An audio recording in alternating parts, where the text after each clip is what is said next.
नमस्कार मित्रों, मैं पंडित अखिल शुक्ल यूट्यूब के माध्यम से आज आपको बड़ी गंधक का शोधन मैंने आपको पहले ही बता चुका था।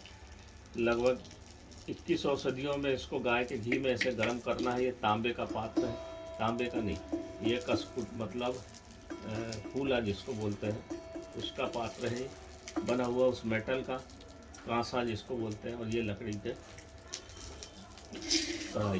लकड़ी की चलाने की, लकड़ी से चलाना है इसको, लोहे से चलाओगे तो काला हो जाएगा। इस गंधक से ऐसे इस तरह से इसको भूनना है। और ये सब औषधियाँ, अब ये 2 औषधि बची है। 21 औषधि में इसको ऐसा पिघला के 5 बार इसमें डालना है। ये गाय का घी है, शुद्ध गाय का घी इस तरह से दिखेगा। गाय के घी में ही इसको बनाना है। और जब इस तरह से ये पिघलना शुरू हो गई, देखिए ये पिघलना चालू हो रही। जब ये ऐसे चलाते जाए, जलना नहीं चाहिए और बहुत कम टेम्परेचर पे बनना चाहिए। और ये हमारा जो रखा हुआ है, ये 21 औषधियाँ इसमें डली हुई, ये बना हुआ। अब ये गंधक शोधन जब हो जाएगा तो इसमें मिलेगा।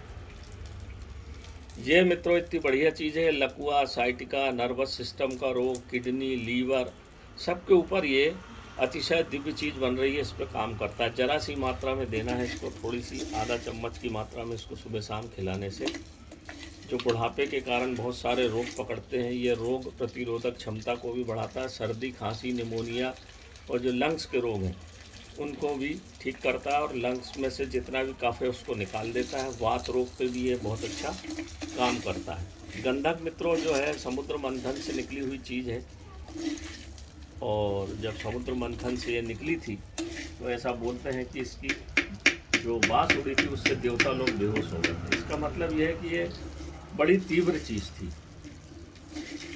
हर चीज़ का बड़ा मतलब होता है। तो तीव्र चीज़ है, उग्र है, तो इसके उग्र लक्षण को इस तरह से गाय के घी में, औषधियों में, रुद्रवंती में, मालकांगनी में, फिर आपका देवदाली बंदाल की रस में, इसके बाद पीली रुद्रवंती, सफ़ेद रुद्रवंती, इसके बाद पुनर्नवा सफ़ेद, मैंने आपको सब बताया था। इन सब चीज़ों में इसको डाल के पिघला के इसको ठंडा किया जाता है ताकि इसके फिर दिव्य गुण बढ़ जाए और इसकी उग्रता शांत हो जाए।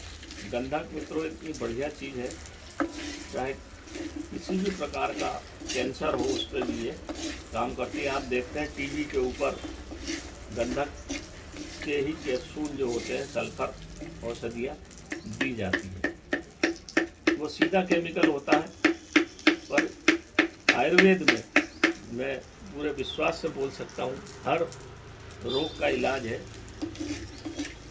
बशर्ते वो सही ढंग से बनाए जाए। और अभी फिर जैसे फिर बता रहे हैं कि फिर रोग ये फैलेगा या होगा, तो आप इंजेक्शन लेके अपना इम्यून सिस्टम बढ़ाते हैं। और आयुर्वेद में ऐसी आयुर्वेदिक बहुत सारी चीज़ें हैं जो प्राकृतिक हैं और प्राकृतिक तौर पर आपके इम्यून सिस्टम को बढ़ाएंगी। और किसी प्रकार का अगर आपका रोग हो गया है तो उसको जड़ मूल से नष्ट करेंगी। विदेश में, यूरोप में, उनके यहाँ ठीक है आप इंजेक्शन लीजिए, सब कुछ करिए, क्योंकि वहाँ आयुर्वेद नहीं है। मैं भगवान धन्वंतरी और भगवान भोलेनाथ के साक्षी मान के कहता हूँ कि आयुर्वेद में ऐसा कोई सी दवा नहीं है, ऐसा कोई सा रोग नहीं है जिसकी आयुर्वेद में दवा ना हो, बशर्ते ठीक ढंग से बनाई हो, ठीक ढंग से उसका प्रयोग किया जाए, आयु देख के दी जाए, वो बाकायदा बिल्कुल काम करती है। ये देखिए पिघलना शुरू हुई है। ये थोड़ा सा वीडियो लंबा हो जाएगा, इसको मैं पूरा पिघला के और डालने तक डालूँगा, बस 2-3 मिनट में ये पिघल जाएगी। इसको चलाते जाना, नहीं तो ये जल जाएगी। जलना नहीं चाहिए, वो पिघलना ही चाहिए। ये जैसे जैसे आप दिव्य औषधियों में इसको डालते जाएंगे तो इसको ठंडी होती चली जाती है, उसके पिघलने की रफ्तार धीमी होती चली जाती है। नहीं तो आप सीधे गंधक डालोगे तो एकदम तेज़ी से पिघलती है। तो इससे ये भी पता चलता है कि इसके उग्र गुण शांत होकर दिव्य गुण इसमें बढ़ते चले जाते हैं। ये योगवाही होती है। जिस भी औषधि में इसको ऐसे पिघला के डालते तो ये गर्म होती है, औषधि ठंडी होती थी, फट से अपने में उसको समाहित कर लेती है। ये इसका मूलभूत सिद्धांत है। और फिर ये दिव्य गुणों से परिपूर्ण हो जाती है। मित्रों ये रक्त को भी पतला करेगी, हृदय में कहीं ब्लॉकेज है उसको भी ठीक करेगी, हृदय की चाल को बढ़ाएगी, और कोलेस्ट्रॉल को घटाएगी, भूख को बढ़ाएगी। ये एक प्रकार से उत्तेजक होती है, काम शक्तिवर्धक भी है ये जो बनाएंगे हम, ये काम शक्ति, क्योंकि खून को पतला करेगी और उत्तेजना पैदा करती है। तो आपके पिट्यूटरी ग्लैंड और आपके शरीर में जितनी ग्रंथियां हैं सबको ये एक्टिव करती है। पुराने समय में इस गंधक को बना के साधु संत महात्मा लोग खाते थे, तो उनका शरीर आपको दिव्यमय दिखेगा। आपने देखा होगा पुराने किस्से की 40-40, 50-50 पूरी खाते चले जाते थे और भूख बढ़ जाती थी। ये चेहरे की रंगत को बढ़ाती है। जब आप खाना खाएंगे तो आप खाना खूब खा लीजिए, मगर आपने अगर लंग्स, आपका जो लीवर है उत्तेजना पैदा नहीं करे, लीवर खाने को पचाए नहीं, तो फिर आपको शरीर में खाना लगेगा नहीं। तो आंतों को, लीवर को, सबको शक्ति देने वाली चीज़ है ये मिट्टी। ये देखिए अब ये इस तरह से पिघलने लग गई है। बस ध्यान रखना, आप यहाँ से हट नहीं सकते। पात्र आपका जो है वो कांसे का होना चाहिए। ये बर्तन ये ऐसा बसता है कांसे का पात्र। कांसे का बहुत शुद्ध माना जाता है पात्र, उसमें ही गंधक को कराएं। नहीं तो आप लोहे में या किसी दूसरी चीज़ में आप अगर इसको करेंगे तो फिर वो गंधक सल्फाइड बन जाता है। वो नहीं बनाना है हमको, इसके दुर्गुण हमको नहीं खत्म करना है। इसलिए पात्र कौन सा होना चाहिए, चलाने वाला पात्र कौन सा होना चाहिए, आँच कितनी होना चाहिए, तब जाके कोई चीज़ बनती है। नहीं तो लोग गंधक को पिघलाया, दूध में डाल दिया, घी में डाल दिया, ऐसे गंधक शुद्ध नहीं होती, खादक नहीं होती है। और रासायनिक कीमिया करते रहते हैं, उनके लिए ठीक है, परंतु खादक गंधक बनाने के लिए बहुत धैर्य की आवश्यकता पड़ती है और दिव्य औषधियों की आवश्यकता पड़ती है। ये योगवाही है और आयु को कायाकल्प करने वाली। जितनी औषधि कायाकल्प करने वाली है, या जितनी औषधि लीवर को ठीक करने वाली है, जितनी औषधियाँ लंग्स को ठीक करने वाली हैं, फेफड़े को ठीक करने वाली, आपके खून में भी गंधक, इसलिए जब खून नीचे गिर जाता है, सड़ता है तो बदबू आती है। गंधक मूलभूत घटक है आपके शरीर का, इसको आप ध्यान रखिए। और उसकी मात्रा जैसे जैसे हम वृद्ध होते हैं तो हमारे शरीर में कम होती है, और जैसे कम होती है तो फिर हमारे शरीर की उत्तेजनाएँ भी कम होती, भूख कम लगेगी, नींद कम आएगी, चलते नहीं बनेगा, घुटनों में दर्द होगा, कफ आएगा, बलगम आएगा, सांस लेने में तकलीफ होगी। तो इस तरह की ये नाना प्रकार से तकलीफ़ों को दूर करने के लिए गंधक का प्रयोग बहुत पुराने समय से किया जाता था और आज भी करते हैं, बनाने वाले आज भी बनाते हैं, मगर प्रक्रिया लंबी है इसलिए लोग नहीं बनाते। ये पिघल गई, देखिए पास से दिखा दो भाई, ये इस तरह से पूरी पिघल गई है, देखिए जली नहीं है। ये अब मैं इसको इस औषधि में ठंडी करूँगा। ये औषधि देवदाली बंदाल का रस है, ये इसमें मैं इसको डाल दूँगा। ये देखिए इधर दिखाओ पास से, ये इस तरह से फैला के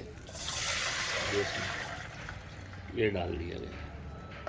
अब ये ठंडी हो जाएगी, ऐसा 5 बार करना है। बस यही है कि लोग इसको, लंबा काम है। आयुर्वेद में शॉर्टकट नहीं चलता मित्रों, एलोपैथी में शॉर्टकट चल जाता है आयुर्वेद में, इसलिए लोग जो है आयुर्वेद में दवाएं बनाते नहीं, क्योंकि इसको बनाने में समय लगता है, औषधियाँ लगती हैं और पैसा भी लगता है।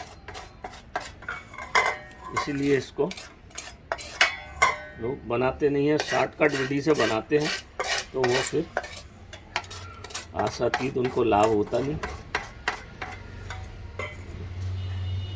ये ठंडी हो गई, ये मैंने इसको फिर से इस पर रख दिया।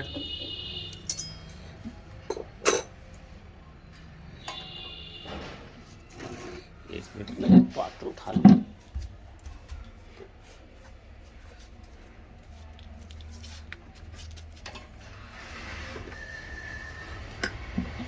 ये देखिए, इसको हम ऐसा छान देंगे।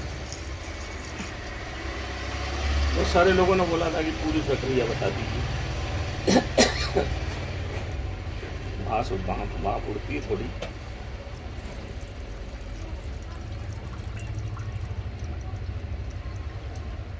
ये हो गया।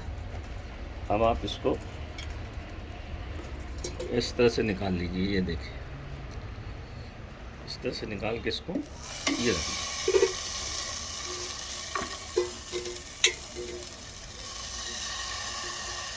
अब ये फिर से होगी, फिर ये थोड़ा सा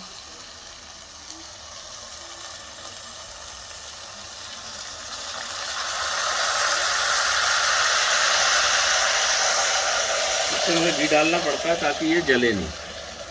गाय का घी बहुत ठंडा होता है मित्रों, इसलिए इसको डाला जाता है। तो ये जब पूरी बन जाएगी, ये देखिए अब ये पक रही है, फिर पकेगी, फिर डालेंगे, ऐसे 5 बार करेंगे। ये मैंने दिखा दिया मित्रों। मेरा मोबाइल नंबर है 9165823800। पंडित अखिल शुक्ल, इसमें नाप तोल के मिला के तैयार हो जाएगा आज। तो नमस्कार मित्रों, मैं पंडित अखिल शुक्ल। एक बार मेरा व्हाट्सएप नंबर पे सुन लीजिए 9165823800। नमस्कार।